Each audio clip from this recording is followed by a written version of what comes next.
Yeah, well, I'll get. Okay, so can you see the chat too? Just curious. Let me. I just pulled it up, so I Okay, can good. see it now. All right, awesome. Let me just find the channel. Hello, everybody. Welcome to channel 27. Sorry for the little delay. Real quick, we have a special guest. He's been here before on my main channel, just in case you're new. This is a backup channel. Temporarily banned from live stream until June 5th. So with that said, we have to be streaming live, and then I will upload it to my regular channel. But we have a wonderful guest. He's been here and talked about astrocartography. And is that right? Am I saying that right? Why does it sound funny? Totally. Okay. And everybody loved him. He was literally one of the only videos, I think, that I didn't have one dislike. So he's back. How are you doing today? And we have, sorry, I'm still trying to sign in. That's why I'm just Okay, a second, because I'm trying to do things all at once here. All right, let me get on my page. Sorry, guys.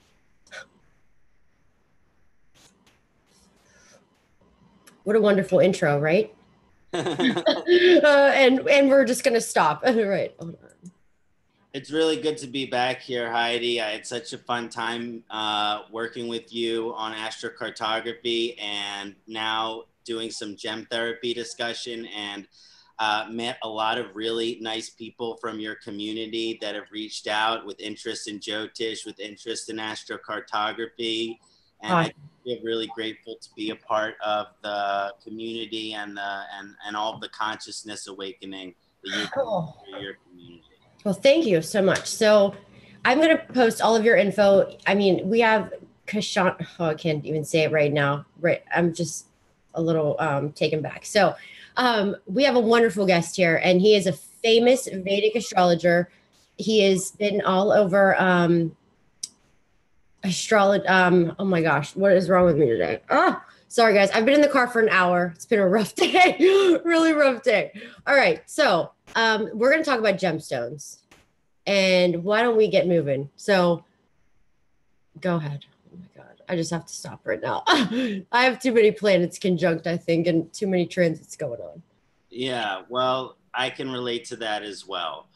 When we're looking at Vedic gem therapy, I thought it would be perfect to discuss it with you because there's so much open-mindedness on your channel, and there's lots of different theories as far as the traditional Vedic gem therapy, as far as when is appropriate to wear certain gems and what are the effects of certain gems. Now, there's one of the traditional theories about gem therapy is that whenever we wear the gemstone of a planet that is associated with the planet, based on the ancient text, it increases the power of that planet in our life. Okay, so that's one theory that we're not talking about if it's a beneficial effect or if it's a not beneficial effect. That one of the theories is that just by wearing the gemstone, you increase the power of that planet in your chart. So if that planet is acting benefic in your chart, it would increase the benefic qualities of that planet.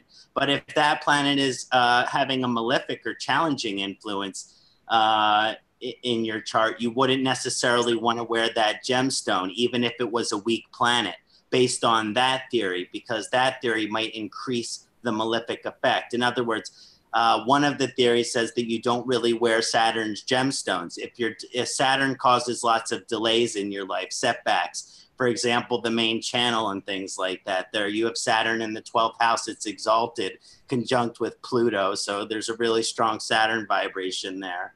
But basically, if you were to wear the Saturn gemstone, there's one gem of thought that said that would actually intensify the delays. Now, this isn't the theory which I believe in, but a lot of traditional Jyotish Vedic astrologers, they shy away from gem prescription. They shy away from gem therapy in general because of this old way of thinking, I believe, which is that whenever you wear a gemstone, it just increases the power of that planet. So you have to be really careful. Now, another theory, which is Dr. Vasant Lad, he's one of the originators of Ayurveda here in the West from Pune, India. And I was in one of his lectures, and the way he explained gem therapy from a medical perspective, from an Ayurvedic perspective, is that a planet is always giving off its light. A planet is always giving off of its prana. For example, whenever a planet is transiting our ascendant or first house, we're getting a boom of that planet's energy on our physical body. So if there's a specific transit which is in our first house, that's going to influence our body. That's going to influence our well-being.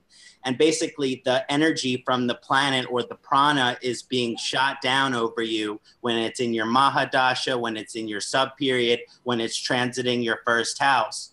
And what, according to Dr. Lad, what the gems do is they block the negative energy of that planet from influencing your body in a negative way. So if you weren't wearing a blue sapphire and Saturn is transiting your ascendant on your Saturn return, you're going to be horribly vata vitiated, which means you're going to be anxious, you're going to be nervous, you're going to be exhausted, you're going to be sad. But let's say you wear the blue sapphire gemstone, which is the primary gemstone for Saturn based on the traditional Vedic method. I got a story. Sorry, go ahead. Keep going. Well, according to Dr. Lad's theory, that blue sapphire that you wear, if you wear it on the proper finger in the proper in the proper metal, and we can go over what those are, it takes the negative energy from that planet and it's attracted to the gem.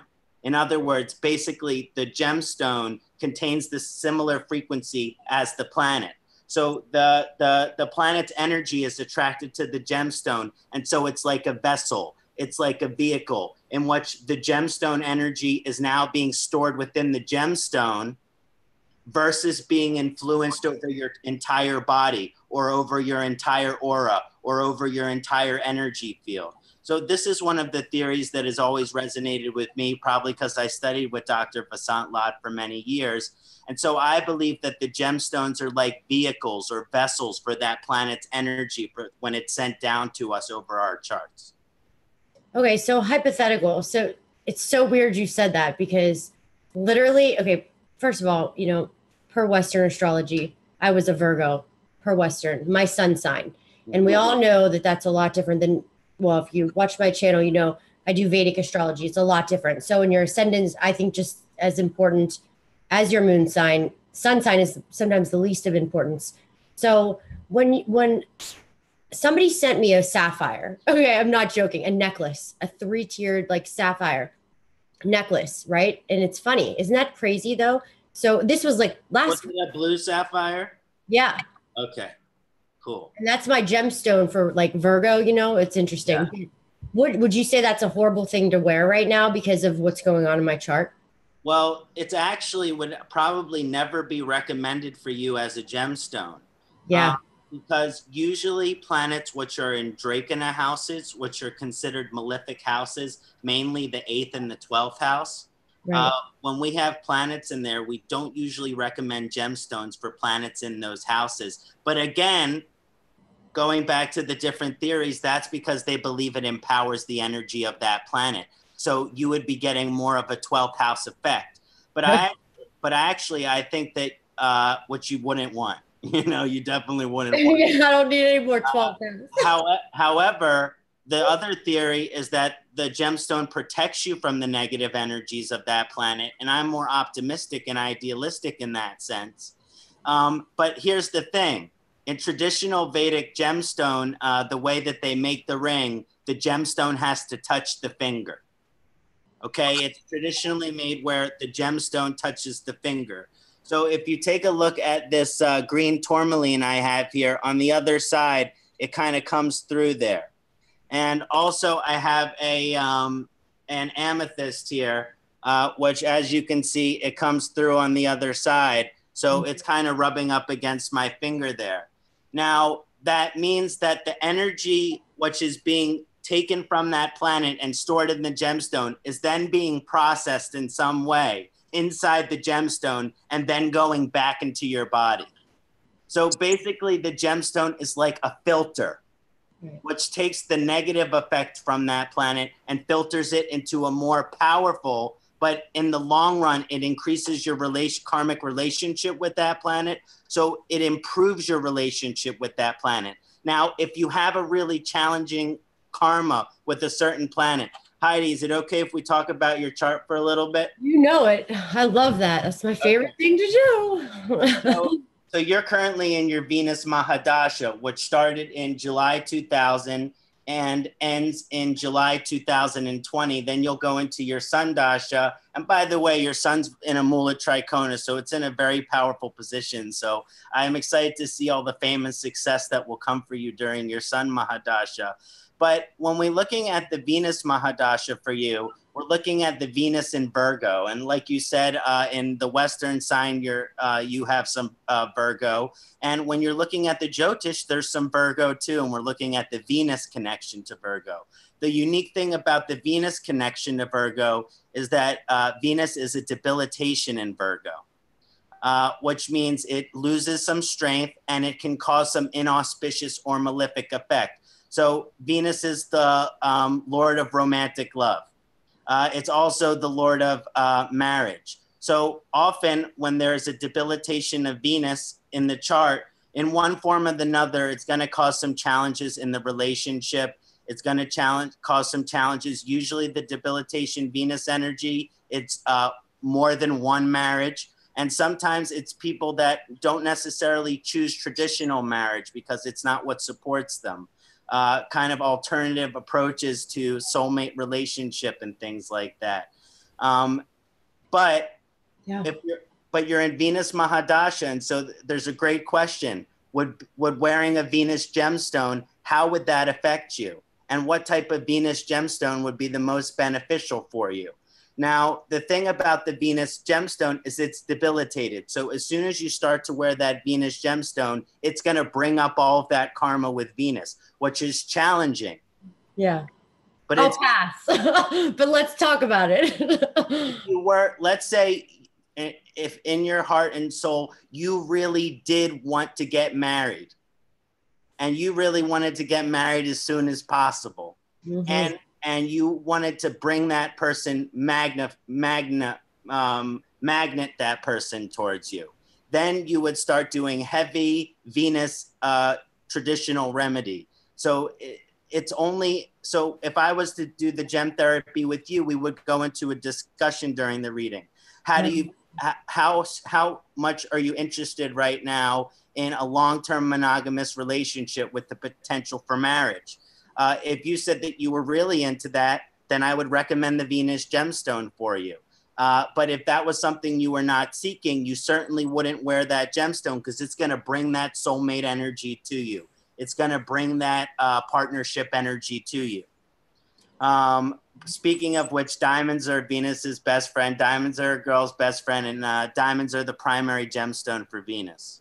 Okay, that's a very interesting. Let's talk about that. Okay, so when I was married, I had a big rock, which I sold, and I'm telling you, the day I had that thing, things were just a mess. Like I've been married, I've been engaged once, left him, married once, left him. So anytime diamonds are involved, and it's funny because after I got divorced, I said I am never wearing a wedding ring like with diamonds in it ever again. I don't wear jewelry anymore. Like if you notice, everything I do is like no jewelry whatsoever because I just. And this was before I knew anything about astrology. But that just shows that. It makes perfect sense. And it has to do with this. Also, you have the South Node Ketu in your Lagna, and that's the Moksha Karaka. So when the Venus vibration, which has to do with romantic attachment, and Ketu and Venus are enemies. Ketu and Venus do not get along. So in a way, it's not really your dharma to be too attached. I'm sure you realize that you're not supposed to be too attached to any one person. Maybe it would prevent you in the getting in the way of doing what you need to do here in this lifetime. But basically with that Venus vibration, the gemstone for Venus, it would activate that karma, which eventually, the karma with Venus has to do with marriage and all of these things like that. So by wearing that gemstone, you're activating that debilitation. Now, of course, it's going to bring up the challenges, but it also shows that by wearing that gemstone, it prioritizes that aspect of your life. It's almost like it brings your energy to it. So, you know, before, of course, it's symbolic and everything, but when you were wearing that diamond on your finger every day, that automatically in your auric energy prioritizes marriage. It's like one of the main karmas in your life. Now, if that's what the vibe that you're going for, whoop-de-doo. But if it's not the vibe that you're going for, then you certainly wouldn't recommend. So traditionally, with great caution, we recommend gemstones for debilitated planets.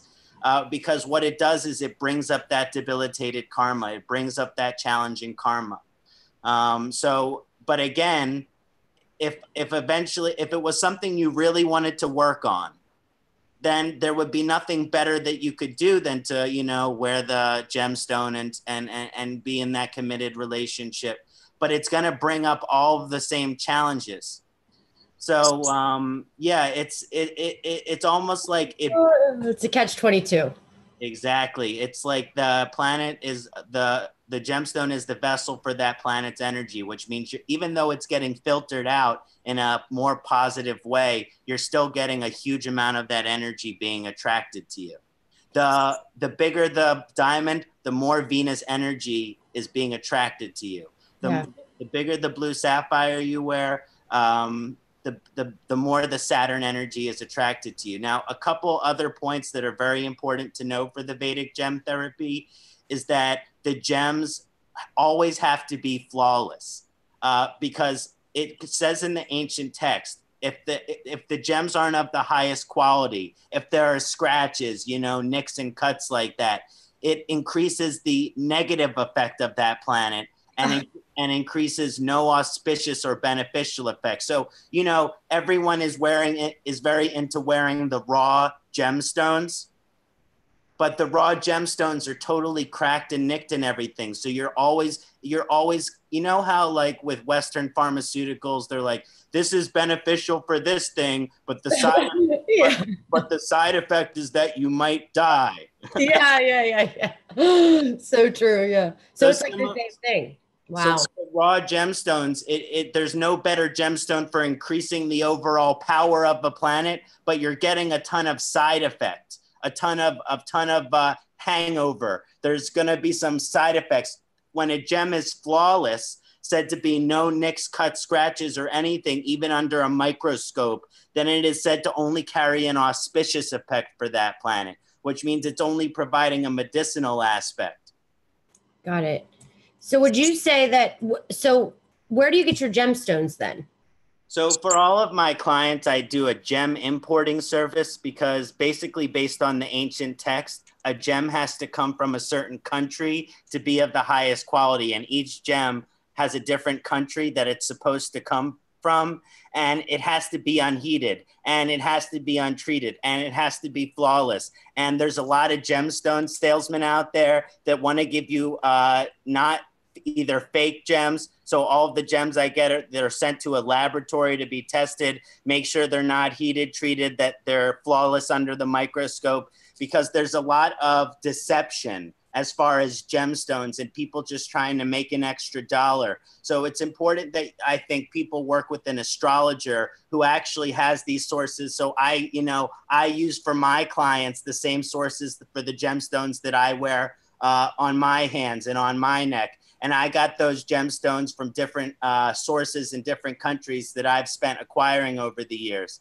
So for sapphires, the most important sapphires come from Ceylon, Sri Lanka. You're really not supposed to wear a sapphire unless it's from Sri Lanka. If you wear like an African sapphire, it's way less favorable than a Sri Lankan sapphire. And emeralds are supposed to come from Colombia.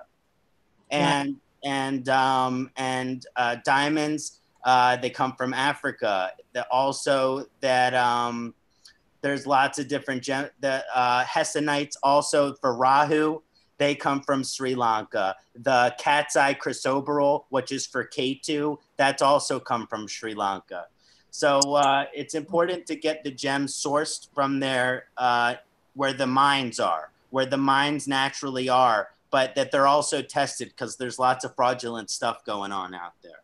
So would you recommend, so Venus Ketu is coming up, right? Yeah. What do I do? Not wear anything for sure? Stay away? See, the thing about the ascendant or the lugna, like you were mentioning in earlier, it's given a lot of power in Jyotish. And so traditionally an inauspicious energy, when it's found in your lugna, can become much more auspicious, not to mention many considered Ketu exalted in Scorpio. We're not necessarily wanting to make Ketu stronger because it's pretty darn strong. But what we want to do is cause more of an auspicious or beneficial effect from influence from Ketu and less of the negative influence from Ketu. Like negative influence from Ketu can leave us scattered. It can leave us confused. It can leave us uncertain. It can leave us feeling like we have no idea what the future has in store. It can feel, so we want to, so here's the thing. When I'm working with malefic gemstones and stuff like that, you have to be careful. So for my clients, as I said, the gemstone, when the malefic energy, it's attracted to the ring, and then if it touches the finger, it's filtered out and then transferred back into your energy. So for you, if I was doing a specific recommendation, I really like the idea for you having a Ketu ring and a Ketu gemstone. However, in the making of the ring, I would have a barrier put on it so that it does not touch your skin. This way, the gemstone's energy is filtered in the gemstone, but you don't need the excess of Ketu energy. You just need you just need the negative, inauspicious effect of Ketu reduced. Right. Okay. So it would be like that kind of. It would be a cat's eye chrysoberyl in a Panchadhatu 5-metal setting. Got it. So you order this for your clients. So you actually do gem therapy readings. This is what you do, and you will order the gemstones. At the end of the Jyotish reading, I always have a gemstone or two, which I recommend for the clients. And I always say if they need assistance finding the right gemstone, I have some sources for them that will provide them the best quality. Got it. And just curious, because I've heard that real gemstones, well, you get what you pay for, and that's just my opinion and everything. So real gemstones, like the good ones, are extremely expensive. Yeah.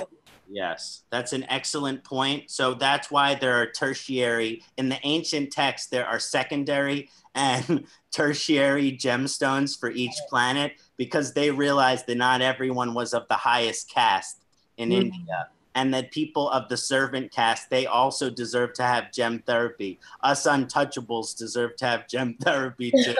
Okay. So, as much as I would like this pinky ring for my Aunt Makarika Mercury to be an emerald from Colombia, that would probably cost me about $15,000. So I went and spent $300 on a top quality green tourmaline, which is said to be the secondary gem for Mercury.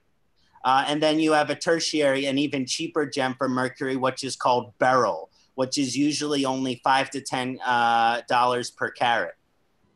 So you for each planet, you got the rich man's gem, you got the working man's gem, and you got the poor man's gem.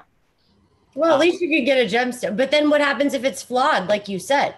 You know, then you bring more negative stuff to your life if you buy the cheap one. Oh. Exactly. Better to have the poor man's gemstone flawless than the rich man's gemstone flawed. Got it. Now, do you know about crystals and stuff too? Not to like throw a loop, because I'm just getting some questions ready for you for after too, because people are asking some good questions. So, okay, awesome. Like Moldavite, Moldavite is one of the tertiary gemstones for Rahu. I bet that guy has Rahu strong in his chart. It's funny because like I notice all this happens. Like people that it's just so funny. This is a nice Rahu pendant that I used to wear all the time. I have strong enough Rahu similarly to you. This was, well, except yours is Ketu, but like really strong on my, like, cause this shines through and everything. And it would really empower the Rahu vibration for me. which is really great for partying and everything, but I'm just like not. Yeah, you're settled down now. I know, right? You don't need that. And what about, somebody asked this earlier, and is there a better gemstone for Venus, or is there another gemstone for Venus, like an alternative? Yeah, so the rich woman's gemstone for Venus is the diamond, and then the working man's gemstone is called the white sapphire.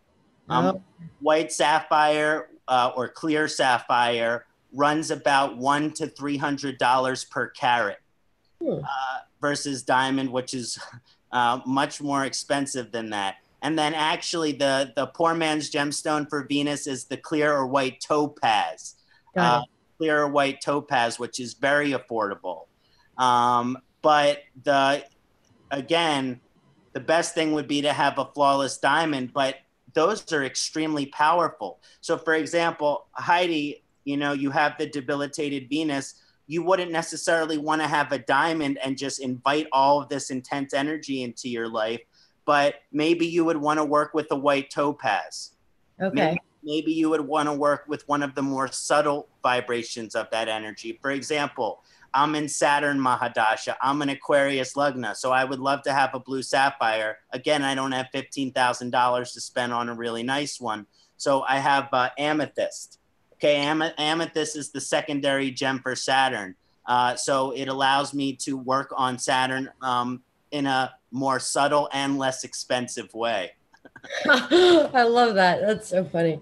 Yeah. And just warning everybody, it is starting to storm here. So if we have any like technical difficulties, is the weather pretty bad where you're at too? We had tornado warnings and we have another one today. It's been raining a little bit, but it's not too bad here. Good. So just if we get disconnected, we'll restart. But okay. My power's been going out. That's why I asked you about if I could get electrocuted, because it's just crazy right now. I just feel, I don't usually feel transits and energy as much because I'm always so busy, but I'm really busy right now. And I feel the transits because everybody else is like acting a certain way. And it's and I don't ever take people's energy in, but right now I think because everything is like retrograde. Yeah. And when Mars, I know this is totally off topic, but when Mars goes retrograde, I feel like it settles it down so that I'm more aware of things, if that makes any sense. Yeah. Yeah, it does, because when a retrograde vibration, it takes an external vibration of that energy, and Mars is very external, and it brings it more internal, which allows you to have awareness of it, which allows you to process it, to have more of a perspective on it. And I definitely think with your Ketu and the Lugna, you're feeling that Ketu Mars conjunction really heavy right now. And speaking of that, with Ketu Mars, what are your thoughts on wearing the red coral? Because that's what somebody bought me one of those, one of my exes back in the day that was, into astrology. And I never wore it. When I think about the red coral for you, first we look at your ruling planet of your Lugna, and then Mars is in the Lugna in its own sign. So again, we're looking at someone who's clearly Pitta dominant, with a lot of Pitta energy, a lot of Pitta emotions, a lot of Pitta. No, I do not recommend. I do not recommend red coral for you. If you did wear red coral, it would need that barrier thing that we were talking about on it, because basically the red coral is actually one of the most Pitta aggravating gems. So you have to be very careful when. I very rarely recommend that for Pitta dominant people because it's not necessarily good for your health. I have a red coral gold ring right here, and I was in a Mars Dasha, Mars Subdasha, and I wore it, and it helped me get really busy during that time. But I also got exhausted. I also got depleted. I also got irritated, frustrated, and annoyed. And I actually just stopped wearing this ring because it was just pissing me off all the time. Well, and what's funny? He bought me that ring. This is the one I went to Miami with. It's like you said earlier in the astrocartography. It's like moving to Florida. You're going to be like a little anxiety. You're going to be irritable. But you'll get things done. That's exactly how it was. And when I wore that ring, because I felt bad, like I should have worn that ring, because he gave it to me. And I'm telling you, I think we started fighting right after that. Like, because he was a Scorpio moon. So it was just like tense. Yeah, that sounds intense. And it sounds like that was probably something he wanted from you, but you know, that it might not have been too good for your physical body. I wasn't good for either one of us. So another interesting gem therapy thing we talk about is the activation of houses. So when people have certain challenges in certain houses, or they have certain benefits in certain houses, then you empower those houses and you get an extreme auspicious effect. So the perfect example I want to use for your chart is your 10th house. Okay, you have the sun in Leo in Purva Falguni Nakshatra, and that means that the sun is in its natural sign. And you also have so it's in a very strong energy, which supports your career. When the sun is in the 10th house in Leo, it shows prominence in the career. It shows being seen on the big stage by many other people. So there's certainly this positive energy in your career, which if you were to activate that house or not, you would be successful in your career. However, let's say at any point things slow down for the readings. If you were to wear a gemstone which activated your 2nd house, if you were to wear a gemstone which would activate your 10th house, it would bring you a lot more prominence. So this is where we get with different mixing and matching of gemstones, because when you're looking in houses, you're looking at certain planets which are going to be relating to each other. And so that's the other thing with the gemstone therapy, is when you're wearing multiple gemstones, you have to be careful about if those gemstones get along with each other. And if they're getting along with each other, do we want to empower that vibration? So right here, I have a pendant. It's a 3 gemstone pendant, and it's for the activation of my 10th house. Here we have a red coral, which is the ruler of my 10th house, Scorpio. Then I also have the sun in the 10th house, and then the Mercury in the 10th house. So this is actually an emerald that I had to spend a ton of money on. And this is also actually a ruby, which I had to spend a ton of money on, because I really wanted to empower and activate my 10th house. So, you know, whenever I'm a kapha guy, which means I move slowly. Sometimes I can get tired. Sometimes I can be lazy. And so whenever I'm feeling that way, I just put on this this pendant, and I feel active and I want to work. And then people are contacting me for readings. And then I feel like I'm active and I'm doing all this technology work because Mercury's connected to the internet and it's empowering my communication. And then at night, when I'm done working, I take it off and I get immediately tired. It's almost like and that's why you wear gemstones over time too. The more energy, you're not supposed to take gemstones off when you wear them, because then the energy isn't attracted to it as anymore. So it's like an accumulative factor. Every time you take off a gemstone, then the accumulation stops. Then the accumulative effect stops. So when I don't want to think about working, I take this off, but I always keep it on when I want to work. And I sleep with all my finger gemstones. Oh my gosh, I'm claustrophobic. I would go nuts. So I used to take my wedding ring off every night, every time I took a shower, every time. So think about that. Every time I just took it off and just, yeah. But that makes me feel intuitively that diamond was a little too powerful energetically and maybe not supportive for your chart at that time. Yeah, it was big. Yeah. So somebody asked a great question and said, does it matter what metal it's on? Like, if it's gold or if it's silver or... That's a fantastic question. There are actually metals associated with each planet. And there is a little room for subjective interpretation based on the chart if there's a mixing of planetary energies. But for Saturn, for Venus, for Mercury, and for Moon, Saturn, Venus, Mercury, Moon are all silver. Mm-hmm. Saturn, Venus, Mercury, Moon are all silver. And then Jupiter and Mars are gold. And Saturn can also be used as iron. Iron is the metal for Saturn. And for Sun, it's actually copper For sun, but copper is not that beautiful. So I usually, when someone's buying a ruby, I don't have them set it in copper. So I'll usually do like a little copper gold fusion thing to get a little bit of that copper energy in there. But ruby looks so much better in gold.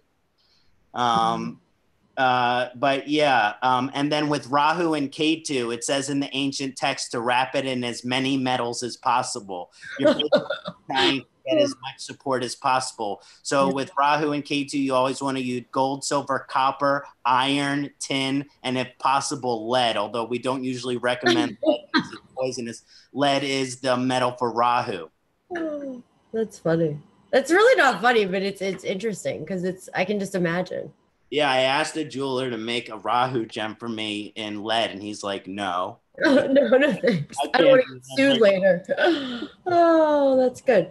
All right, so that's interesting. So, all right, you said Mars, we did the Mars with coral, right? And the Saturn is the blue sapphire, Venus is diamond. Yeah, so I'll do the rich man, working man, and poor version of each of the gems. So for Mars, we got red coral. Then we also have carnelian as the secondary gem for that. That's very affordable. Then for Venus, we have the diamond, white sapphire, and the white topaz. Then for Jupiter, we have yellow sapphire as the primary gemstone. I got a yellow sapphire right here. So yellow sapphire is the primary gemstone for Jupiter. Then the secondary gemstone for Jupiter is the citrine. The citrine gemstone, the tertiary third. You can also use yellow topaz for Jupiter, but again, mostly yellow sapphire and citrine to be the most auspicious for Jupiter. When we're looking at Saturn, blue sapphire and amethyst. Blue sapphire and amethyst. When we are looking at Mercury, we're looking at emerald, green tourmaline, and the beryl. Moon, when we're looking at Moon, pearl. Pearl is the #1 gemstone. Why is pearl the gemstone for the moon? Because the moon rules the tides of the ocean and pearls come from the ocean. So pearls are very auspicious for the moon. Women wear pearl necklaces. Moon represents feminine energy. So we have this very feminine aspect with the pearl. Secondary gemstone for the moon, the traditional moonstone. Moonstone, great gemstone for the moon. For the sun, main gemstone is ruby. And the secondary gemstone is called rhodolite. Also red garnet. Red garnet can be an inexpensive gemstone for the sun. But usually with the sun, the way the sun likes perfection, you really want to go with the ruby on the sun. Let's see. For Rahu, the primary gemstone is called hessonite, which is also called grossular.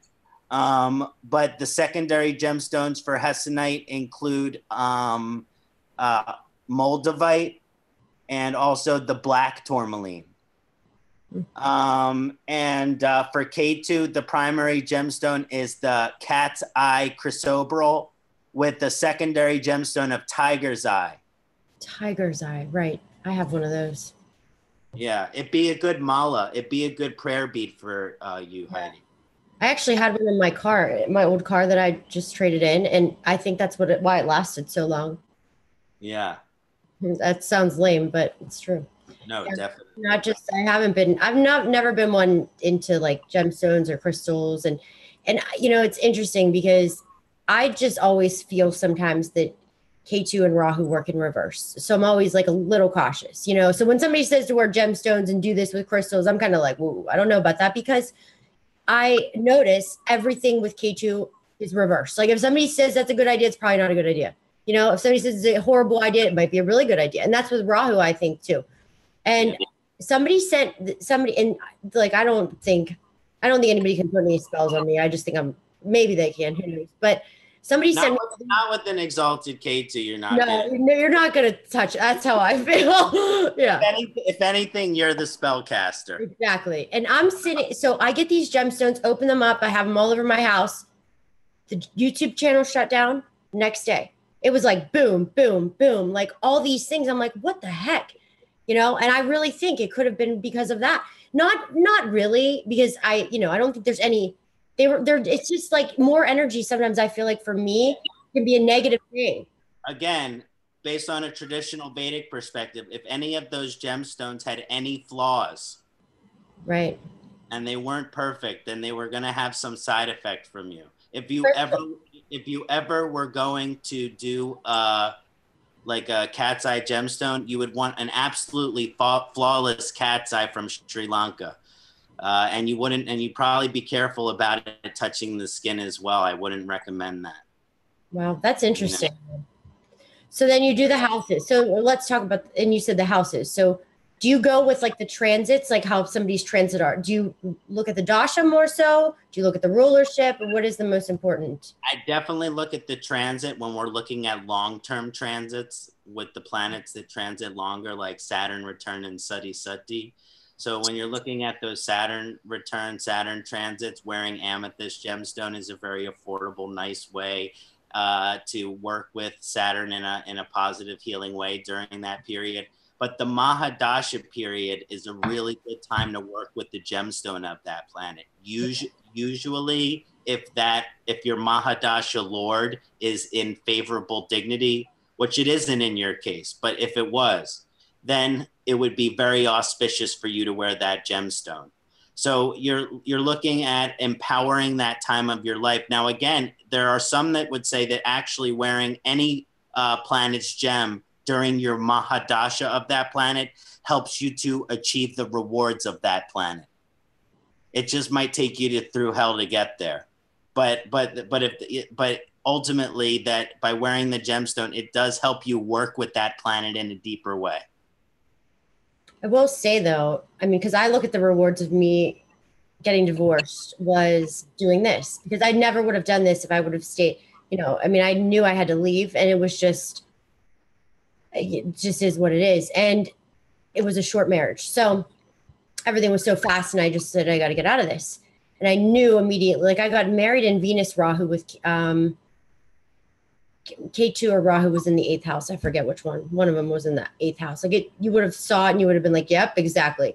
So, and it's just so interesting to me, because I do feel that, you know, all this stuff and everything, like it is so, when you go back and look at your chart and the transits and everything, it is so spot on with the gemstones, with the transits, with everything. I mean, it's amazing. It never fails. It never fails. Yeah, and the combination with the Venus energy in your chart combined with the strong Ketu energy, it does emphasize that, you know, at some point there was, you know, even though you would experience the marriage, you would experience the relationship, the Ketu represents that we have a higher calling, usually some type of mystical, spiritual, dharmic higher calling. And with the Venus karma in your chart, in contrast with the Ketu, it's like you can't let any type of person get in the way of that higher calling. That's just not you. In other words, so in a way, the ending of that relationship was like a catalyst that helped support the higher calling, that helped bring you to that, you know? Yeah. So yeah. That's so true. Oh my God. And, you know, and if I really like that video you did on Sapphires astrology about Ketu, and you went through all the houses and how you said to support Ketu, like wear ragged jeans, donate stuff, you know, during those times. And I think it's like having the nodes in your 1st and 7th house, or like a prominent house. I mean, it's important in every house. First and I think 1st and 7th, 6th and 12th. I mean, you know, 2nd and 8th. There's some heavy energy there. That's 4th and 10th. That's like they're all, you know. But I notice when I do readings that it's just so, I don't even like to predict transits for people when they're going through those dashas, because yeah, K2 got me to this, but oh my God, it threw me through the ringer. I think you're totally on point with the predictive hesitancy. One of the nicest things my clients ever said to me about my reading is that they really appreciate how I keep the reading open with lots of possibilities of how things can turn out, with how things can manifest. Because when we're looking at the chart, when we're looking at the karma, every conjunction in every house has many different potentials, has many different significations, and it's our intuition as an astrologer that shows us which potential is being activated over another. But we're human beings, and some days our intuition is stronger than others. And so I think even when we have the strongest intuition about how something might turn out, we should be open that there are other possibilities and potentials of how this thing can manifest as well. Because, you know, even though there's these potentials and possibilities, we still have an individual responsibility, you know, to make all the right choices, decisions, and thoughts and everything. So do you kind of believe that? I mean, because I know some astrologers are like, no, that, you know, your chart's your chart. There's no busting through this karma, changing things. Just curious, you know, that whole thing, like, is it changeable? Can you change your destiny or whatever? Do you believe that? There are 3 different types of karma, and one of those karmas is fixed karma. And there are certain signs which are fixed karma. But even in the traditional ancient Jyotish text, with the help of a Sat guru, we can even move past our fixed karma. We can even move past the karma, which is the most fixed karma in our chart. So, and actually, I've had so much experience of people that have these more movable karmas in their chart, in movable and dual signs and things like that. They have this movable karma, and there's this chance that they are supposed to die, like they get cancer or something like that. But really, it's like an opportunity for healing that causes them to change their whole entire life. Maybe they get attracted to Ayurveda or some form of alternative healing to like cure their cancer and everything. And then they live to 110 years old. Well, I've also seen another potential where they had the same potential for healing if they were ever to make the right choice or decision about it, but they never made the right choice or decision about it, and they die from the cancer at the young age. So as far as life expectancy, unless it's like a super fixed karma, and that does exist in the Jyotish chart, but there's just but that can be worked through with the Sat guru. And there's just as much karmas in the chart, which are movable, which are changeable, that if we are willing to devote now the movable karma, the movable karma means as long as we just try a little bit to improve it, it will get better. Then there's the dual karma, which means we have to try really hard with everything that we got in order to make it better. And then there's the fixed karma, which means we can't make it better on our own. We need the assistance of someone greater than us to do that. But no matter what, I don't believe there's just one finite destiny or one finite path. I believe there's all this different karma, and we have all of this individual influence on it on a daily basis. Mm-hmm. And speaking of health, what would you say? Like, I know it's chart dependent, right? So, you know, say certain triggers were certain people's health. Are there certain gemstones that are going to, obviously, you said negatively affect? Is there gemstones that can help with the vitality or help? Do you believe that, or do you kind of feel like that's? I definitely believe in that. I've actually seen some result of the helping of the curing of diseases with the use of gemstone therapy. Now, when we're looking at diseases from a Jyotish standpoint, there are 3 types of diseases. There's acute disease, you know, like getting the cold, getting overheated, you know, the things that we experience on a daily basis, you know, these acute changes in our health. Then there's chronic disease. And the chronic disease relates to the disease which might eventually kill us. And then there's also prolonged illness, which not all of us have, but some people have prolonged disease or prolonged illnesses, incurable and things like that. You know, herpes is a good example. Mm-hmm. So basically, when we're doing the Ayurvedic or the medicinal gem therapy, you're looking at the energies in those houses. So the 6th house is the first 3 stages of disease, or is acute disease. So for you, we have Mars, or Aries is in there, which is ruled by the planet Mars. So we're looking at where do you normally go out of a little bit of balance? Pitta. Pitta is the major influence. There's going to be frustration, irritation, heat, these more intense things and this could cause issues with the skin. It can cause issues with the blood. It can cause issues with the liver. But again, we're looking at the first 3 stages of disease. So from an Ayurvedic perspective, no permanent changes to the body, just how you get aggravated. So if that's Mars is the influence that, then you want Pitta pacifying gems. One of the greatest Pitta pacifying, Mars pacifying gems is actually the white coral, because coral is good for Mars, but the red is heating, but the white coral is Pitta pacifying. It's very cooling. So for you, white coral is much more beneficial than the red coral when looking at how you get imbalanced on a daily basis. And then also the white corals for the moon, so it would help with the mind as well. Would it make it more like outer spacey where I can't focus, or do you think it would help like ground it? I don't need anything to make me more stability and groundedness, more emotional. I guess you could say it would create more of like a stoic energy, and what you would be more reserved emotionally, more contained. Yeah, so, and I can say that I have never had any health issues. Like nosebleeds is the only thing. And here's K2, okay? Have had nosebleeds my entire life as a kid, and it just comes out of nowhere with the heat and stuff. And I get them when I go to out west. When I was in Vegas, my sister said it. She was like, "Are you on coke?" And I was like, "Julie, I've never done that in my entire life. No, absolutely not." Or I don't. That's the last thing I need. And she swore that I was like on coke because of this, and it's just my note. It just go dry. That's just K2 Mars, but that's what I said. That's what I said.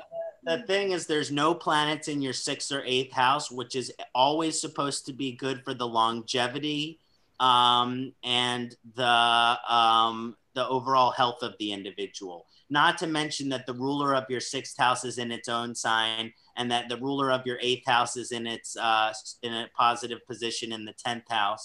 Now, the only issues with your health might result from the 12th house Saturn Pluto vibration.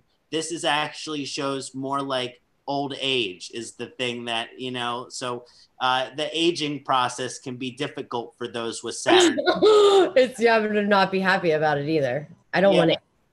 And let's see.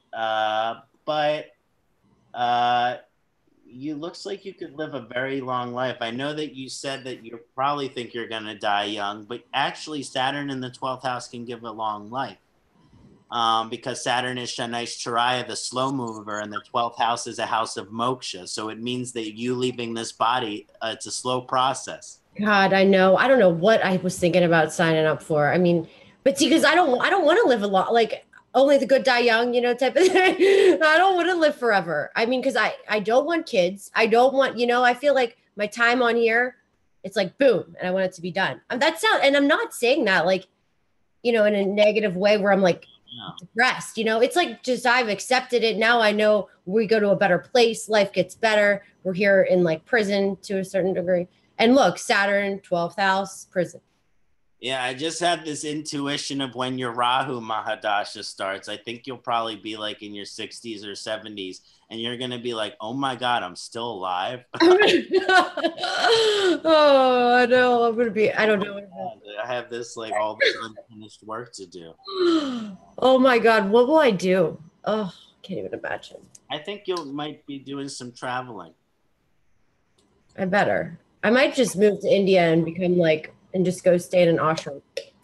Exactly. Because after your son Mahadasha, you're definitely going to be getting like a lot of recognition and stuff. So. But then Moon Dasha should be good, right? Oh, totally. In the 5th house. And actually, that supports romantic energy for you really strong. Yeah. Yeah. I don't know. All right. Well, we're going to take some questions from the chat, and they can just be like anything. We don't need to necessarily talk about gemstones. We could talk about anything you want to ask the astrology guru here. He's here. So any questions, you can see the chat too, right? You can pick whatever you want to ask. Let me see. When I hit chat, nothing's coming up. Hold on. Let me try again. It says all panelists, Q&A. For some reason, I'm not getting the chat here. Can you go to the YouTube page and to the channel? That's where you. Yeah. That's what I'm looking at. Okay, cool. Can you go to the YouTube page? Oh God, I hate hearing my voice. The YouTube page. Yeah, and then. Yeah. Okay, I got it right here. Do you see all those? Nice. See all those questions? Yeah. I think so. Should I hit play or? Yeah, you can, but just to put us on mute. What is the best stone for male vitality? So should I hit play or? Yeah, you can. But just to put us. I'm hearing myself. You could just don't have to hit play. Just watch the chat. You should still be able to watch the chat. Can you see? Okay. Yeah, I can see it now. Okay, good. Okay, great. So should we start at the top or? Oh no, just start where. I don't think so. Okay. You start it. I'll try to scroll up. But hold on. What did he wrote? What is the best stone for male vitality? The best stone for male vitality. So that's a great question. And you have to take a look at the masculine planets in your chart. In other words, there's no prescription just for male vitality, because we have to look how the masculine planets in your chart are operating. So when we're looking at the masculine planets in your chart, I look at Mars, I look at Sun, and I look at Jupiter. And whichever of those planets are in the most highest dignity, which is the best sign and the best house, that's probably the planet that you want to empower the most, to empower the most favorable aspect of your masculinity. Let's say that you had a debilitated sun, then you might actually be empowering some of the lesser qualities of a man. So you really want to make sure that the masculine planet is in a good position before you start empowering it. Yeah. So Melanie, well, hold on. What do you think of the destiny point? Does your destiny unfold according to the point? What destiny point? So do the lines on your palms correlate with your chart? Do you know anything about palm reading? Oh, definitely.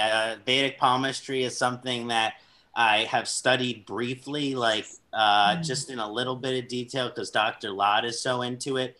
And actually, the ancient Jyotisha, they can look at your palm and then write down the birth chart. So they can actually, the ancient gurus, the rishis, they can. So each hand, each finger here represents a different planet. That's why you wear the different gemstones of that planet on the different fingers. This is another point which is definitely worth discussing, because just like if a gemstone is flawed, wearing a gemstone on the wrong finger can cause the most negative effect. Oh my gosh. I have a perfect example just to share. I had a Hessonite made, a really nice one from Sri Lanka, like $750 made. And it was, I made it for the middle finger, because the middle finger, see, the Rahu and Ketu is the center of the palm. Again, that's really interesting for those of you who are interested in the palmistry. The Rahu and Ketu is the center of the palm. So if you look at the center of my palm, there's a huge X. There's a huge X in the center of my palm. And so that can kind of show the Rahu and the Lagna, Rahu in the first house energy. And if Wait, is that in your right palm or your left palm? Right palm. I have the same thing, a straight up X in my palm. Yeah, because you have Ketu in the Lagna. Oh my God, that's crazy. Look, hold on. Yep. It's like right here. I can totally see it. X marks the spot. Like, yeah. Oh my God, that's so weird. And you know, my left lifeline, I sent this to Victor Carl once. I don't know, even remember why. I watched some video with him many years ago. And I was like, hey, if I send you my palm, because I was worried I was going to die, because it's so short. My lifeline is so short. And then he said, well, your other lifeline is like crazy long and engraved. The left hand or the non-dominant hand, because it depends if you're left or right-handed, but the non-dominant hand shows your past lifetimes, and your right hand or your dominant hand shows this lifetime. Wow. So actually, there can be changes to the palmistry in the right hand over the course of the lifetime based on our. So back to the destiny questions, like we change our palm. I remember one time when I was, experimenting with a little bit of psychedelic things in college, and I started feeling this huge, intense feeling in the center of my palm. And the next day I noticed that I had a little mark there, and it's still there to this day. Wow. So just like we have this destiny, which is set for us at the moment of our birth, we are also a big influencer. We're a player in that destiny. There's fate and free will. They coexist with each other, is how I feel. What about plant stones for migraines, and what finger planet would you wear it on? But would you need to see the chart, or would you?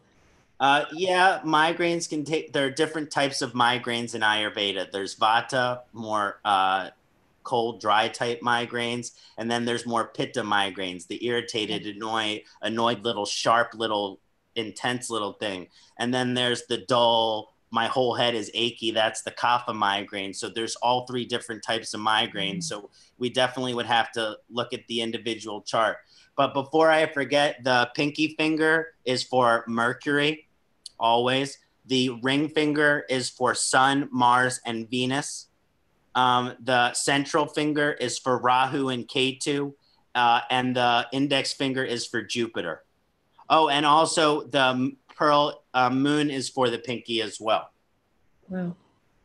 Can you wear the gemstones on a necklace and it be the same, or does it have to be rings?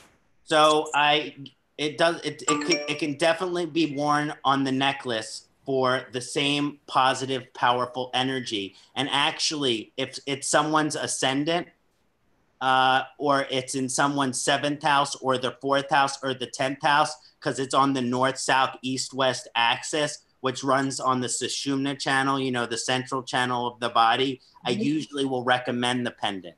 So I especially recommend necklace for the 1st house, 4th house, 7th house, and the 10th house. But rings are just as important, and pendants work in a very strong way. And pendants are a little bit nicer because you can put more gemstones on them. So you can really mix and match some of the different energies that you want to activate.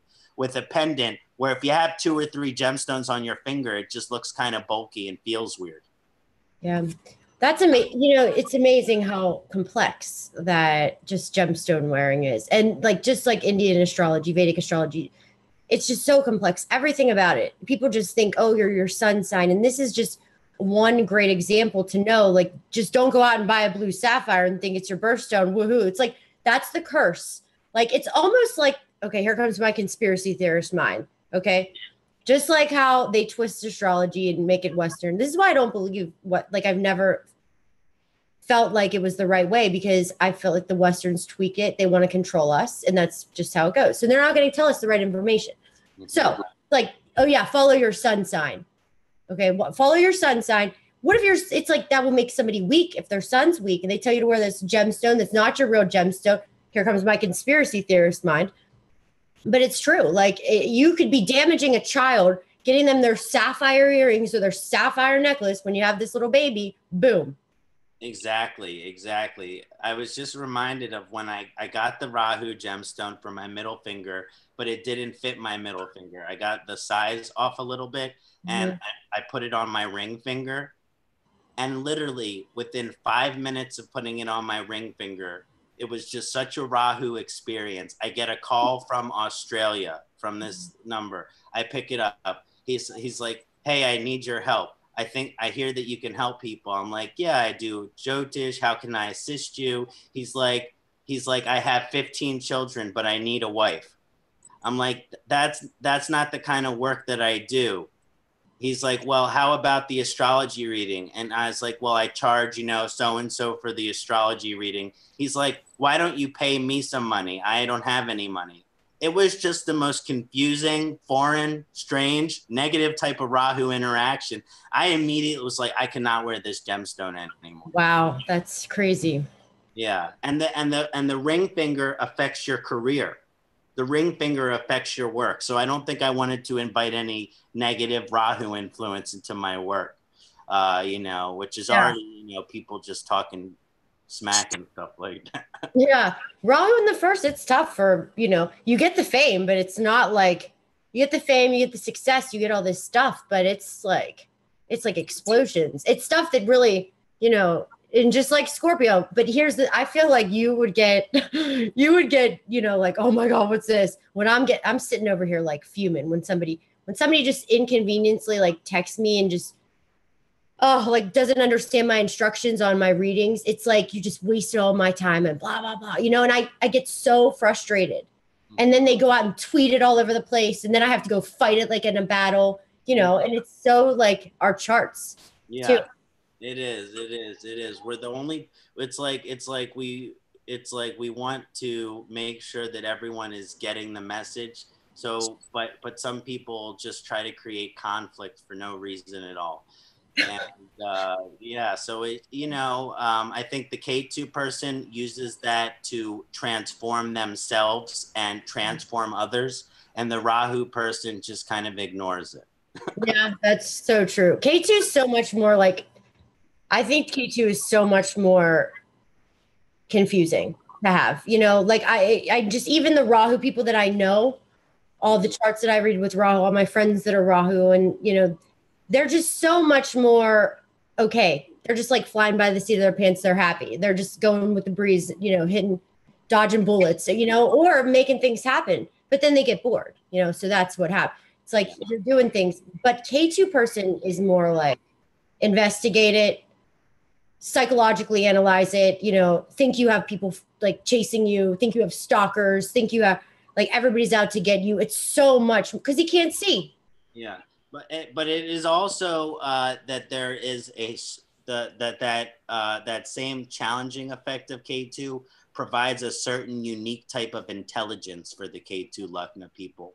Like some of the K2 Lugna people are the sharpest intellectual, and your sun, Mercury and Sun are together in a very prominent place, which supports your intelligence as well. And it's just like both K2 and Rahu Lugna people, they are very intelligent, but the intelligence of the K2 person is a lot sharper than the intelligence of the Rahu person. The intelligence of the Rahu person, it's kind of like it's kind of like out there, like kind of vibey and like esoteric and stuff like that. Yeah, it definitely is. Yeah. And speaking of Vic Dakar, I don't know why he keeps coming up so many times, but he said Rahu's like I hate to bring politics into it, but isn't a little more liberal when K2's more of like the Republican. Mm-hmm. Mm-hmm. And it's just interesting because all the now it's different if you have like K2 in Libra. It's that's it depends on what sign it's in. It depends on everything. So it really is, because somebody asked here, what do you have? I saw this question earlier. What if you have Rahu in the nakshatra of Mula, which is a K2 driven sign? So how does that work? Or just like if you had, if I get this a lot. It's really hard for me to do readings for these type of people. Is when Rahu's in Scorpio. Oh, it's debilitated. Yeah, and then K2's in Taurus, like in Rohini or Kritika. That's straight up debilitation. And as much as I have compassion for those energies, when you have an exalted nodal energy like you have in your chart, there's a very strong communion with the nodes. But when you have the debilitation, like with Rahu in Scorpio or Ketu in Taurus, then you're getting a possession. What you call is it's a form of a spiritual possession. So because Rahu in the Vedas has its own ahankar, its own individual ego. And Ketu in its own way has its own ahankar, its own individual ego. And that matches with our own frequency and our own vibration. But if you have a debilitated Ketu or Rahu, there's no control over that possession. So these people can have violent outbursts a lot because they're often getting possessed by those energies in ways that they don't really have any control over.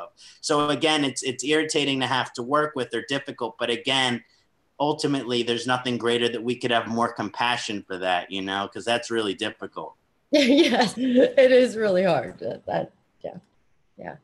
When I think K2, because K2 can be materialistic. I mean, it wants it, but it doesn't really want it. It like wants it to have it for the security, but doesn't really care about it. When it's weird. It's a weird, but like this. So when it goes into Taurus, it's a mess. That's what I know. It's like it's just confused. It makes me think about the idea how we think that money brings us happiness, but the only way to find out that money doesn't actually bring us happiness is to be filthy rich. In other words, a lot of the people that find out that money isn't true happiness are actually people who have achieved great amounts of money and success and they realized that that didn't actually give them happiness. They needed something more spiritual, something deeper, like family or God, to have a deeper meaning of life. So I think that's the part of that K2 vibration, which is like, you know, you are going to experience that like material thing, like the desire for it, so you cannot be attached to it. In other words, to realize that you don't need money for your true, in other words, to realize that there's something more important than the material world. Yes. First, you have to have the material world first. Money is not important unless you don't have any of it. Then it's the most important thing. You don't have food, you don't have shelter, then money's pretty important, you know? But for everyone who has money, all the money in the world, there's money has less, it doesn't need to be important because you're not worried about your shelter, your food, and all of those basic needs. I just got chills too when you said that. I know. I mean, we are lucky, you know, when you look at the overall population. Every time I'm feeling a little like, why, you know, oh, I want this or I want that or I'm going to get this, I like turn and watch some documentary or watch something in Syria and have a reality check. Like, you better do something else with that money. You better do something else immediately. And I'll like just give money to somebody or whatever. But that's another problem that I have. I'm too nice. Okay. And then that put me in a mess too. Yeah. I just gave everybody, I paid for everybody. When I had money, I thought I was extremely successful at 22, making way over 6 figures and hustling, selling homes. And I had everything and I was miserable. So I can say that, you know, now I bet I will always make that. Like, there's no, you know, once you set that bar, you're like, so that's why I like slave away all these jobs, doing all this stuff. But it's also like, when I didn't have it and I went through all this crazy debt with my ex-husband and the marriage and all that stuff. Oh my God, I couldn't stop thinking about it. I just thought I was going to end up being there, you know, and I was protected. It's like, but every time I thought about, the more you think about money, the more it messes your chart. I feel like a chart like mine, or maybe any, especially K2, especially with the strong K2, the more you focus on money, because K2 is that force in the universe which wants us to be in aligned with our highest spiritual frequency, with our highest potential for moksha. So what's the opposite of that? Money. Yeah. Right. Know? So whenever we put something which is not really our highest calling, our highest truth, like money, ahead of something which is like you doing readings, which is helping people understand their karma and work through it. When you're just thinking about money over that, it's like, that's so distant from your purpose here. Mm-hmm. You know, like for me too, even I can resonate if I'm thinking about money, I feel totally disconnected from my purpose here. But once I'm in the moment of doing the reading and doing the service and everything, I feel totally connected to my purpose here. And that's why I refuse to raise prices on my readings, because I have spent so much money on astrology readings. Half my debt was from probably astrology readings. I spent thousands, and I'm like, when you go get a reading, it's like, you're not in the best financial place usually. You know, it's not like, so for me, that's why I work it's so crazy, because I feel horrible charging, but I have to live a certain lifestyle. You know what I mean? And sorry, I feel like I'm having a psychology session, but it's true. You know, it's a hard balance. It really is. And the thing about it from a karmic perspective is, you know, we want to do things for free. We want to do things for a low rate, especially with this spiritual type of work. And I find that really inspiring. But also at the same time, if you do some type of spiritual service for someone else, and that's not like a reciprocated relationship where you're getting something equal in return, then that creates karmic debt that person owes you. So if you're not charging enough, then actually they owe you energetically, and then you have to work that out either in the rest of this lifetime or in the next lifetime. So one thing to just consider from one astrologer to another is, if you feel like you're really charging the amount that you could deserve, then you're not going to be owed anything after the reading. That from that person because you're getting everything that you deserve. When if there's any question if you're getting more, they might be creating some karmic debt. Oh God, that's all I need, huh? Yeah. Well, that's interesting. And maybe it's like karmic debt. Can you believe there's karmic debt in this life where maybe I'm making myself completely like a slave where I don't have a life? I haven't been out in years. Definitely. That makes perfect sense. And basically the karmic debt, if we don't work on it, it just carries over to the next lifetime. So, you know, you'll be just as busy in the next lifetime too, and the one after that, hypothetically speaking. Yeah. Interesting. All right. So what else do we see here? Overly complicated, he said.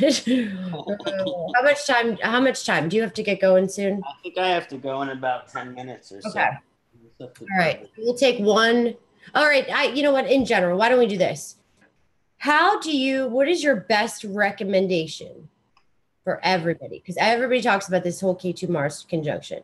Welcome to Heidi, I say. Welcome to Heidi world. You know, like this is story of Heidi's life. But do you see? And I mean, I hear all these astrologers talk about they're like terrorism.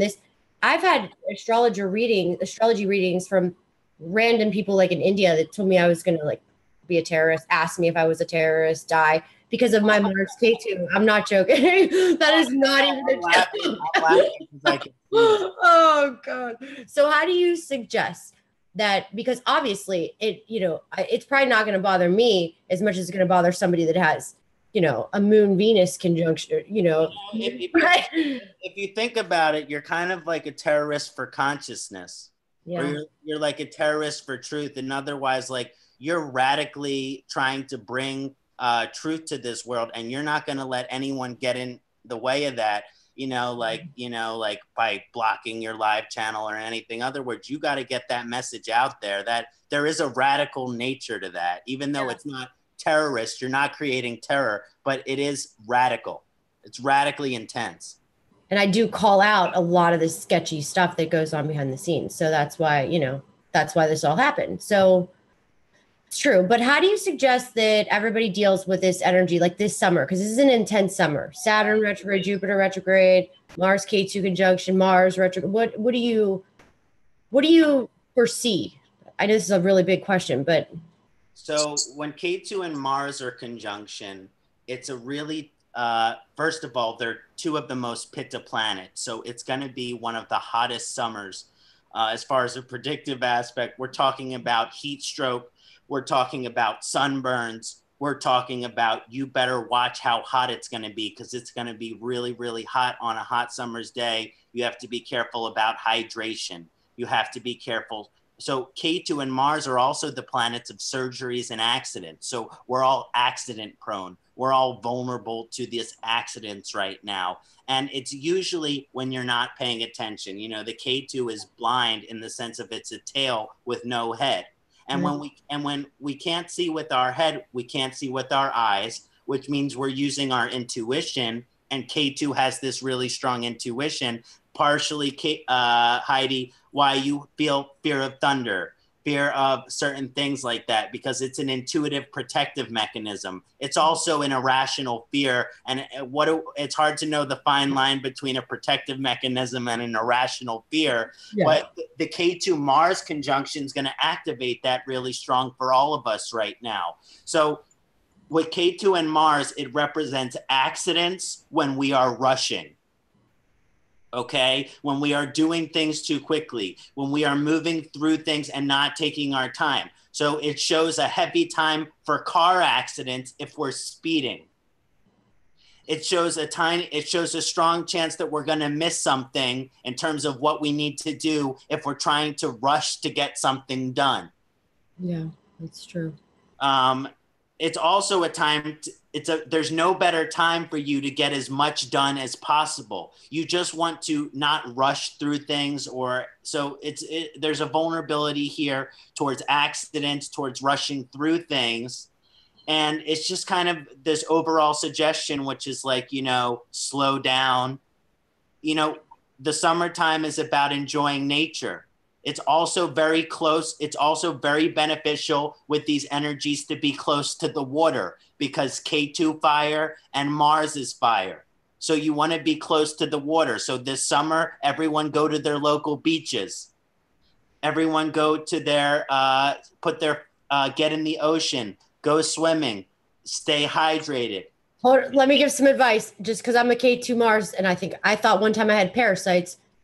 Stay out of the too hot of water, because K2 Mars can be parasites. It does. Yeah. It can be. I had such a fear. I didn't have parasites. It was anxiety, and that's what the doctor said. She was like, I knew every parasite: lung flukes, hookworm.